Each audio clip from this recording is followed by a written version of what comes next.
नमस्कार, जयशंकर। आज आम आदमी पार्टी का आज यहाँ पर मीटिंग भी था और एक उद्घाटन उन्होंने किया है एक ऑफिस का। और हमारे साथ जसपाल कुंडल जी हैं, पूर्व मंत्री और आम आदमी पार्टी में आ चुके हैं। और आज के मीटिंग के बारे में ये जो उन्होंने किया है उस पर आपके समक्ष हम जरूर बात करते हैं। जी सर, क्या आज हमने जो हमारे शक्ति सिंह जी हैं जिन्होंने अभी 8 तारीख को ही आम आदमी पार्टी ज्वाइन की और आज इन्होंने कार्यालय का उद्घाटन किया है बड़ी ब्राह्मणा। तो हम भी जहां पर उपस्थित हुए हैं और हमारे अमित जी हैं, रजनी जमवाल जी हैं, बच्चन जी हैं, तो ये चौधरी जी हैं, हमारे वर्मा जी हैं, अवतार सिंह जी हैं, सभी लोग जहां पर आए हुए हैं। तो अभी हम नए पार्टी में हैं, कुछ हो सकता है कि कुछ पार्टी का डिसिप्लिन भी कोशिश कर रहे हैं, जो फॉलो कर रहे हैं। तो इसी के साथ साथ हम ये कहते हैं कि कार्यालय एक इधर पहले भी खुला है, दूसरा कार्य खुला है, जितने मर्जी काले खुले उसका नहीं, हम सभी एक हैं, आम आदमी पार्टी के हैं। तो मैं ये भी कहूँगा कि हमें सभी को इकट्ठा होकर चलना है और आगे बढ़ना है, ताकि आने वाले दिनों में जब भी इलेक्शन का बिगल बजता है तो आम आदमी पार्टी जो है वो खुलकर चुनाव भी लड़े, आम आदमी संघर्ष भी करे आम आदमी क्यों लिए, ताकि आम आदमी को उसका हक मिल सके। आपने देखा कि आज महंगाई से आम आदमी इतना परेशान हो चुका है। पहले लोग कहते थे कि जी ठंडा पानी पी लेना चाहिए, आज कौन आदमी है जो 300 रुपये के नींबू को लेकर ठंडा पानी पी सकता है। आपने देखा होगा कि मैं सोचता हूँ कि 10.5 जो 100 यानी कि 1000 से ऊपर हमारा LPG सिलेंडर हो गया है। और इसी की तरह से हर एक चीज़ इतनी महंगी हो गई है कि हम उसको हाथ भी नहीं लगा सकते। एक आम आदमी की रसोई चलाना इतना कठिन हो गया है। और यही प्रधानमंत्री थे जब ये गुजरात के चीफ मिनिस्टर थे और ये कहते थे कि मनमोहन सिंह जी गुजरात में आए थे और महंगाई के नाम पर मुंह तक नहीं बोला। लेकिन हम ये कहेंगे कि आज 7-8 साल में ही हर चीज दुगनी हो गई है। अब आम आदमी क्या करेगा ये आप खुद सोच सकते हैं। और इसी के साथ साथ जो भरने की समस्या हमारी रियासत नहीं पूरे हिंदुस्तान में बनी है वो है अनएम्प्लॉयमेंट की। हमारे युवा हर साल लाखों डिग्रियां लेकर कॉलेज, यूनिवर्सिटी और हाई सेकेंडरी स्कूल से पास हो रहे हैं, लेकिन सरकार के पास कोई भी पॉलिसी नहीं है उनको एम्प्लॉयमेंट देने की। कोरोना काल में देखा आप, करोड़ों के हमारे जो MBA स्टूडेंट थे, दूसरे लोग जो कंपनी में लगे हुए थे वो डिसएंगेज हो गए, आज घरों में बैठे हैं। जिन्होंने कोई मकान की किस्त देनी थी, कोई घर की किस्त देनी थी, वो लोन पे जिन्होंने बच्चे पढ़ाए हैं, आज सभी लोग परेशान हैं। और हिंदुस्तान में हमें समझ नहीं हो रही कि हो क्या रहा है।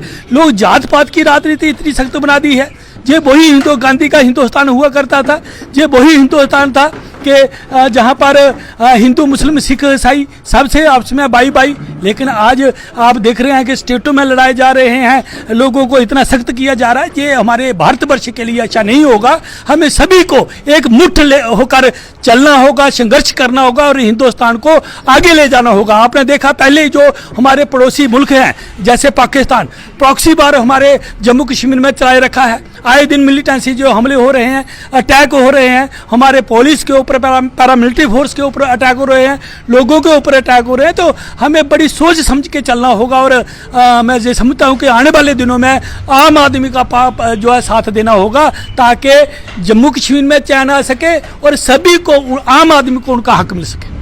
अगर मैं सत्ता की बात करूँ, काफ़ी समय तक आप मंत्री रहे यहाँ पर, लेकिन जिस तरीके से भारतीय जनता पार्टी मजबूत पार्टी है, किस तरीके से अगर इलेक्शन आते हैं तो आप खड़े उतरेंगे और कैसी तैयारी है फिलहाल इलेक्शन को लेकर आपकी, अगर होती है तो? मैं ये कहूँगा मजबूत नहीं है, ये मजबूर पार्टी है। आपने देखा जो पिछले दिनों आप पत्रकारिता करते हैं, अगर मुलाजिम नहीं आते, अगर ये ऑर्डर नहीं निकालते, जितने मास्टर थे, जितने RHM थे, जितने आंगनबाड़ी वर्कर थे, जितने रूरल डेवलपमेंट के लोग थे, जितने ओवरऑल पूरे एम्प्लॉय जो है वो इधर आए थे, बाई ऑर्डर आए थे। तो ये अगर लोग आते तो आपने गाड़ियां नहीं देखी जिनमें कोई 4 लोग, कोई 5 लोग हैं। ये इतना पैसा आया कहाँ से? ये आपने हिमाचल से गाड़ियां आई, पंजाब से गाड़ियां आई, हरियाणा से गाड़ियां आई, जम्मू कश्मीर पूरी स्टेट से गाड़ियां आई।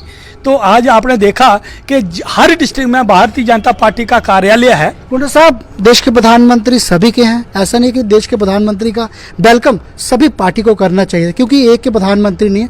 राजनीति मुद्दा अलग, लेकिन प्रधानमंत्री हमारे देश के हैं, लेकिन कहीं ना कहीं कई पार्टियां जो है सामने नहीं है, उनका स्वागत नहीं किया, उस पर क्या कहें? स्वागत कहाँ, बुलाया किसने, किसको बुलाया, किसको इनवाइट किया गया? आओ, हम तो मोदी साहब तो हमारे भी प्रधानमंत्री, हम उनका वेलकम करते हैं, लेकिन वेलकम करने के बाद लोगों ने वेलकम ही किया है, मोदी साहब का वेलकम कब नहीं किया, हम करेंगे, वो हमारे प्रधानमंत्री हैं, लेकिन जाने के बाद हम उस पर वो भी कर रहे हैं ना कि दिया क्या, यूथ को क्या दिया, महाराजा हरि सिंह की छुट्टी के लिए क्या कहा, हमारी स्टेट महाराजा ने बड़े आपको पता मियाँ डीडो ने जो तलवारों से कितने से हमारी स्टेट को बनाया है, और उसके बाद महाराजा हरि सिंह ने हमारा पीआरसी बनाया था कि डोगरा लोग हैं, इनका नौकरियां महफूज रहें, इनका जमीन महफूज रहे। आज हमें क्या मिला? कल मोदी साहब जी आए थे, आप कह रहे हैं हमारे क्या दिया, हमें हमारा यूथ जो है वो भड़क रहा है, हमारे डेली बेजर जो बेचारे उनको लाठियां बांधी रहा है। आपका शिवसेना जी ने जो आर्डर निकाला है कि डेली बेजर की जो दिहाड़ी थी 225 रुपये थी, अब 300 के करीब कर दी। 6,750 रुपये करीब जो महीने की उनको दिहाड़ी मिलती है, अब 9,000 के करीब जो है उनका जो एक इनकम हो चुके महीने, उस पर क्या विचार है आपके? सही डिसीजन लिया गया भारतीय जनता पार्टी की कि आप उस पर विरोध करते हैं? देखिए उनका अगर 300 हिसाब से 9,000 रुपया महीने का बना, ठीक है। इस महंगाई में मैं कहता हूं कि something is better than nothing, पर एक बात मैं आपसे पूछना चाहता हूं, जिसके 15 साल हो गए, जिसके 20 साल हो गए, जब तक उनके लिए कोई एसआरओ नहीं होगा, हम कहते हैं 10 साल वाला उठा लो, 7 साल वाला उठा लो, जो पहले हुआ है, जो लोग हुए उनको तो पक्का करो, उनको तो रेगुलाइज करो। आपने देखा पिछले महीने मैंने देखा एक आदमी 60 साल का हुआ डेली वेजर, वो उसने खुद ही हाथ डालकर घर को चला गया, ना उसको पेंशन है, ना परिवार का है, ना बच्चों का फ्यूचर है। It is human right violation. इसी को कहते हैं कि आदमी का जो उनका अधिकार पे हनन होना, यही है। जब उसको अधिकार नहीं मिलेगा, इसी महाभारत हुआ, क्यों हुआ? यही है, एक अमीर है, एक गरीब है, वही दोनों एक ऑफिस में काम करते हैं। बदकिस्मती है कि डेली वेजर है और उसका भाई परमानेंट है।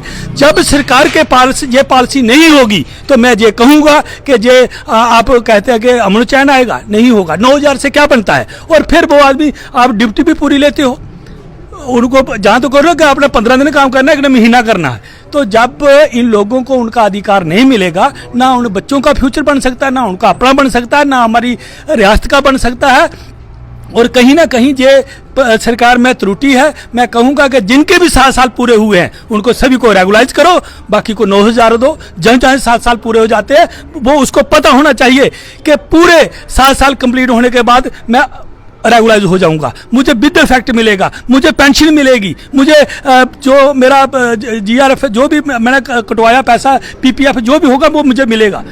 वो बेचारा काम करता रहता है, उसको मिलता कुछ। आपने देखा अब लाइनमैन बड़े जो परमानेंट वो बड़े कम हैं जी। और जो सभी लीडर उसको फोन मारते हैं, लाइनमैन जी आप पहुंचते नहीं, वो क्या पहुंचे बेचारा। जब कभी कभार उनका एक्सीडेंट हो जाता है, बिजली का करंट लग जाता है, उसके सरकार के पास उसके लिए पॉलिसी ही कुछ नहीं है। लास्ट सवाल कुंडल जी, अगर आपकी सत्ता आती है आम आदमी पार्टी के, तो क्या ऐसे कार्य हैं जो जम्मू कश्मीर के लिए आप बेहतर कर सकते हैं भारतीय जनता पार्टी के अलावा?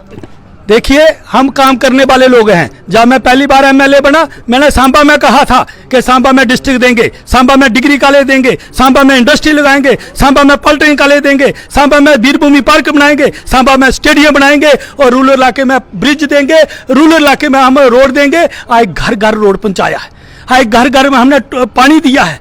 आज जो मैंने कमिटमेंट की थी वो सांबा को आपने देखा हुआ, कठुआ से बनी 250 किलोमीटर है, लेकिन वहां जिला नहीं बना। बड़े बड़े लोग थे, बड़े बड़े लायक थे, बड़े बड़े खन्नी खान थे, नहीं हुआ। हम करने वाले लोग हैं, जो कहते हैं वो करके देते हैं। अब आम आदमी पार्टी में आए हैं, हमने देखा इनका मैनिफेस्टो अच्छा लगा, आम आदमी के लिए संघर्ष कर रहे हैं, आम आदमी के लिए काम कर रहे हैं। और सबसे ये है कि हमारा जो प्रेसिडेंट है नेशनल, वो पढ़ा लिखा है, IRS है, पढ़ा लिखा है, उसको ये पूरा आता है कि कैसे लोगों को बेनिफिट देना है, कहाँ से लेना है, कहाँ देना है, ताकि ये अमीर और गरीब दोनों इकट्ठा चलते रहे और समाज ये चलता रहे। धन्यवाद। तो आम आदमी पार्टी की आज यहाँ पर बड़ी ब्राह्मणा इलाके में मीटिंग थी और जशपाल कुंडल की सहित कई राजनीति यहाँ पर लोग आए थे और उन्होंने अपनी बात जो है जेके चैनल के माध्यम से रखी है कि आने वाली सत्ता अगर आम आदमी पार्टी की आती है तो बेहतर भारतीय जनता पार्टी के अलावा हम काम कर दिखाएंगे। बड़े जेके चैनल के साथ धन्यवाद। जय शंकर।